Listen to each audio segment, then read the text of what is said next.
Del Museo Legislativo, el maestro Elías Robles Andrade y a su equipo de colaboradores por esta invitación y oportunidad para participar en este día de fiesta. Señoras y señores, la primera idea que se me vino a la cabeza cuando me invitaron a conmemorar el Día Mundial de la Poesía fue, invadido por un entusiasmo desmesurado, la de poder esbozar en una breve línea de tiempo toda la poesía universal. Es decir, intentar resumir en unas pocas líneas y en un corto periodo de tiempo una reseña histórica que hablara de poesía, autores y su importancia dentro de la vida cultural, social y política del mundo, para luego, en menos de 10 minutos, poder compartir esa misma exaltación aquí con ustedes. Vaya proeza tan ambiciosa para un simple aficionado a la poesía. Y creo que aquí es importante mencionar que mi gusto por la literatura ha ido siempre encaminado más hacia la narrativa, concretamente a la lectura de cuento y a la escritura de algunos ejercicios literarios en este campo. Sin embargo, ha sido a través de la lectura de la poesía que, en diferentes momentos y encrucijadas de mi vida, he tenido la opción y fortuna de optar por la ruta hacia el infinito mundo de posibilidades que ofrece la literatura, teatro, cuento, ensayo y novela. Con la misma emoción inicial y como primer paso, siguiendo una metodología de lo más simple, pretendí enlistar, obedeciendo a un razonamiento cronológico, algunas de las principales épocas o escuelas literarias, lo que implicaba, evidentemente, no solo el intentar enumerar los tópicos, sino considerar acaso civilizaciones, centurias, latitudes, por lo menos. Como paso siguiente, viendo ya frustrada de primera intención mi idea debido a su evidente complejidad, opté por pedir ayuda en la academia y en alguna que otra referencia bibliográfica. Un profesor me recomendó por lo menos 5 libros que se acercaban un poco a la ambiciosa pretensión. De visita por la biblioteca, hallé más de 30 libros de antologías poéticas de los más variados autores y países: poesía norteamericana, latinoamericana, hispanoamericana, poesía europea, de España, Francia e Italia. En formato electrónico encontré el libro Las 1000 mejores poesías de la literatura universal y otro más intitulado Las 100 mejores poesías líricas de la lengua castellana, digitalizado en la tercera edición de 1910 con obras ni más ni menos que escogidas por Menéndez y Pelayo, además de otras cuantas compilaciones de otros poetas. El primer libro clasificó sus 1000 poesías en diferentes bloques, iniciando por los poetas anteriores al cristianismo, siguiendo con los del siglo I al X, los del siglo XI al XV, los poetas del siglo XVI y XVII, los del XVIII, los de la primera y segunda mitades del XIX y los de finales del XIX y principios del XX. Entre los autores más representativos encontré a Salomón, Homero, la poetisa Safo, Píndaro, Lucrecio, Horacio, Dante, Maquiavelo, Shakespeare, Milton, Blake, Leopardi, Victor Hugo, Baudelaire, Emily Dickinson, Nietzsche, Oscar Wilde, Adam Negre y Pessoa, y ningún autor ni obra de la lengua española. El segundo libro comprende, de acuerdo con el gusto y admiración del erudito, de manera más o menos cronológica, lo mejor de la literatura española antigua y moderna, excluyendo los autores vivos, hasta la fecha de su primera edición en 1908, donde se incluyen obras de Góngora, Lope de Vega y Quevedo, entre otros. Para mi sorpresa, en casa encontré una edición del año 2000 de Melquiades Prieto, todavía empacada en celofán, de la antología de la poesía española e hispanoamericana, cuya selección clasificó sus poemas en 4 grandes etapas: la Edad Media, los siglos de oro, la Ilustración y el Romanticismo y el siglo XX, siguiendo estas, a su vez, subdivididas por corrientes, siglos y años. En este último libro, cuya clasificación se tornó esencialmente académica, destacan algunas jarchas de los siglos XI al XIII, fragmentos del Cantar del Niño Cid, obras de Alfonso el Sabio y Jorge Manrique, para avanzar después hacia los siglos de oro con poemas de Garcilaso de la Vega, Luis de León, Juan de Ruiz Alarcón y Sor Juana Inés de la Cruz, y luego continuar con la Ilustración y el Romanticismo con autores como Cadalso, Andrés Bello, José Zorrilla, Rosalía de Castro y Manuel Gutiérrez Nájera, para finalizar con el siglo XX, donde se incluyó a Unamuno, Rubén Darío, Amado Nervo, Tablada, Lugones, Antonio Machado, López Velarde, Girondo, Vallejo, Huidobro, García Lorca, Borges, Nicanor Parra y José Emilio Pacheco, entre otros grandes. Vaya dificultad en la que me había metido luego de habernos ofrecido por parte de los organizadores toda la libertad para elegir el tema de nuestra participación. Así fue que, después de una breve ojeada y la correspondiente lectura de algunas introducciones, prólogos y poemas al azar, me di cuenta del complejo trabajo realizado por los antólogos y compiladores, pero también reparé que al final, además de considerar a los autores y sus obras en un plano temporal y a su vez subdividirlos y reagruparlos de acuerdo a otros criterios a veces académicos, de épocas o vanguardias, prevalecía siempre su gusto. Decidí así replantear mi estrategia y tal vez escoger alternadamente, bajo alguna técnica azarosa, algún país de cada continente, dando así la importancia debida al Día Mundial de la Poesía, para después del resultado estar en posibilidad de seleccionar arbitrariamente y por puro gusto algunas obras y poetas. Me vi impedido para continuar con mi empresa, por lo menos como original y ambiciosamente la había concebido. Hice una pausa, me cuestioné, además, acerca de todos los poetas vivos o muertos del siglo XXI, que no se habían considerado en las antologías revisadas, miles y miles de obras y poetas que escriben en todos los idiomas, con sus respectivas y sonoras voces, y que ahora, gracias a las comunicaciones, pueden hacerse públicas y acceder a ellas en unos cuantos clics a través de las diversas plataformas, blogs y redes sociales, sea de manera escrita o en su propia palabra. ¿Y qué decir de los poetas indígenas del mundo, cuyas admirables creaciones se escriben y siguen recitándose en sus lenguas maternas, o de las obras de Oriente en cuyas cosmogonías se albergan otros universos aún sin explorar? Siguieron pasando los días, me di cuenta de que todo ese arrebato disminuía junto con la descabellada idea de poder condensar todo en una breve línea de tiempo, y cada vez veía más frustrada mi tarea. Entonces volví a Internet, bendito sea Internet, y encontré una conferencia que me vino a clarificar el panorama. Era el discurso La Poesía, impartido por Jorge Luis Borges el 13 de julio del 77 en el Teatro Coliseo de Buenos Aires, disponible en audio en versión completa y en texto, editado y recortado más tarde en el libro Siete Noches.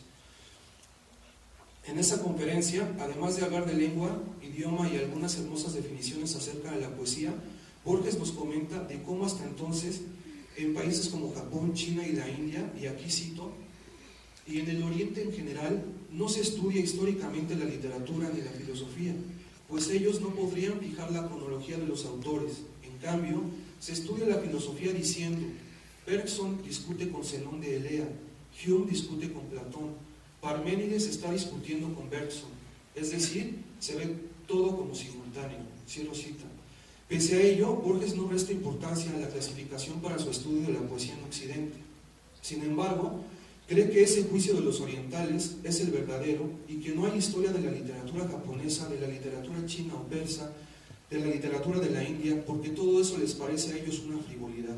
Y aquí abro otra cita del maestro. El estudio de cronologías, en todo caso, les parece ajeno a la literatura, a la poesía.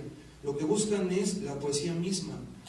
Es así que nosotros, continúa Borges, podemos sentir la poesía inmediatamente y que luego el hecho de saber si es antigua o contemporánea, si se escribió esta mañana o hace 2000 años, es aleatorio. Y concluye, he citado versos de Virgilio, los versos de Virgilio son admirables aún escritos esta mañana. Cierro cita. Para resumir, después de mis lecturas y de escuchar las lúcidas y sosegadas palabras del maestro, me di cuenta de que la poesía entonces va más allá de su vehículo, la palabra, que es más que técnicas, figuras y tropos, clasificación de métricas a veces forzadas y licencias, párrafos y versos, bibliografías y tomos, temas sociales, políticos o universales. La poesía es más que clasificaciones de aula, de manifiestos y posturas. La poesía, y en esto siempre coinciden autores, antólogos, estudiosos y algunos críticos, está constituida por el ritmo, como dijo José Hierro, el escritor español. El ritmo es lo que hace a la poesía persuasiva y no informativa. Y es justo ese ritmo el que palpita por nuestro ser a través de la palabra, escuchada o leída en nuestra mente, y que viaja como música y trasciende. La poesía es una experiencia estética y como tal debe sentirse. Sentir la poesía como se siente el amor, como el sabor de las frutas y los vinos, sin lugar a explicaciones o definiciones vanas. La poesía se vive y se siente, debe sentirse y disfrutarse como otra forma más de la felicidad, creándose, recreándose y transformándose en cada uno de los lectores, en cada uno de diferente manera en el tiempo y el espacio, trayendo los recuerdos para vivirlos nuevamente, para conmovernos, para regresarnos y para llevarnos a viajar por la memoria.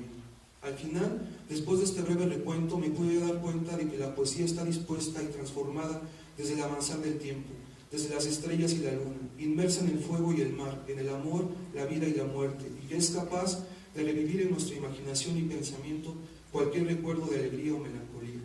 Entonces, entre la preocupación por no avanzar en el proyecto y el tardío descubrimiento de mi profunda ignorancia en materia histórica de la poesía, me pregunté qué era lo que estaba haciendo y cuál era la razón para querer compartir mi pasión por la literatura, concretamente de la poesía.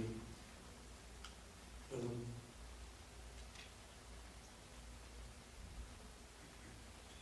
Me contesté toda clase de respuestas, algunas un tanto utópicas, otras más bien enfocadas a mi asombro por la lengua y las técnicas empleadas por los autores al momento de componer sus obras. Y al cabo de una semana me contesté, creo que de una manera más humilde, pero no por ello tan simple. Estoy aquí porque en algún momento pude sentir la poesía, y ese hecho aparentemente fútil y fortuito cambió mi vida para siempre. Entonces recapacité, valoré mis posibilidades, hice una pequeña reflexión y me puse a recordar si en verdad ese hecho había cambiado mi vida y, de ser así, poder compartir la experiencia con ustedes. Por ello, para finalizar, aquí me permito ejemplificar, no con un poema, sino con una breve anécdota, mi primera experiencia con la poesía, ocurrida en los límites de mis 17 años. Recuerdo que fue una tarde lluviosa en estas mismas instalaciones. Trabajábamos en equipo en un proyecto legislativo. Un asesor, que además era maestro de economía en el Politécnico y años más tarde se convirtió en mi amigo, me llamó a su oficina. Me dijo: ven, Víctor, vamos a tomar un descanso, por esta semana ha sido suficiente, el próximo lunes podremos continuar.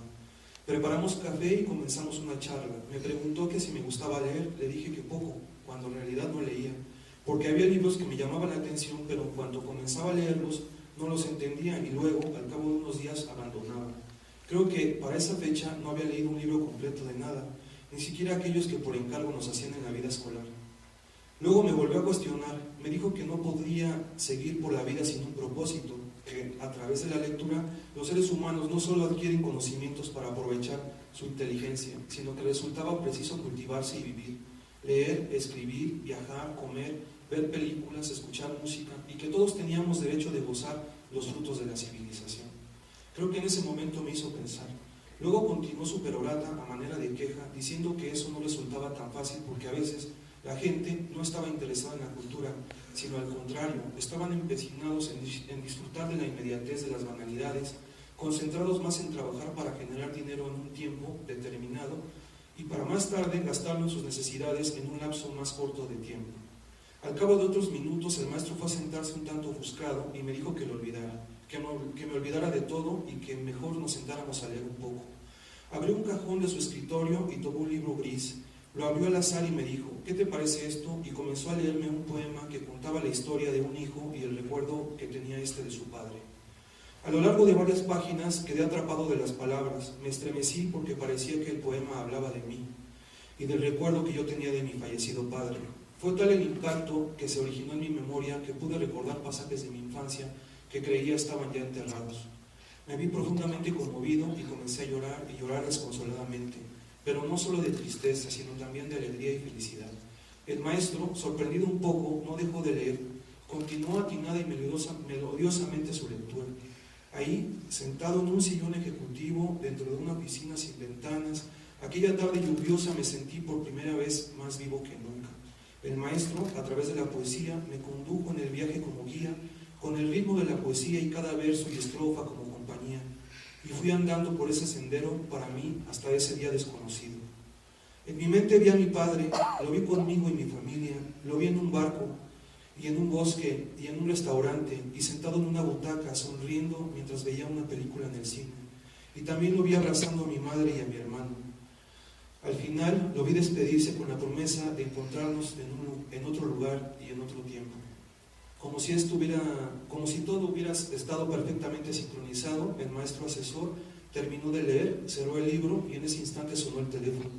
Contestó, dijo alguna palabra, colgó y salió del cubículo. Nunca se habló de lo ocurrido hasta este momento. Tiempo después reinicié mi vida escolar y comencé a disfrutar un poco más de la vida. Muchas gracias.